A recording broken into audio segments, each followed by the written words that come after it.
जय शिवराय मित्रांनो, आज मालेगाव येथील डोंगराळे गावामध्ये ज्या 3.5 वर्षाच्या चिमुरडीवरती अत्याचार करून तिची हत्या केली, अशा नराधमाला फाशी दिलीच पाहिजे।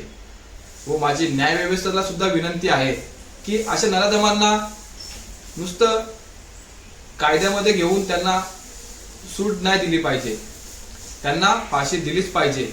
जर आज या नराधमांना फाशी दिली तर उद्या असा दुसरा नराधम तयार होणार नाही आणि आपल्या ताई व अशा चिमुरड्या सेफ राहतील। आणि आपल्याला सर्वांना एकत्र येऊन अशा नराधमांचा विरोध करायचा आहे। माझी न्याय व्यवस्थेला कळकळीची विनंती आहे की अशा नराधमांना फाशीची शिक्षाच झाली पाहिजे, तेव्हाच हे कुठेतरी थांबेल।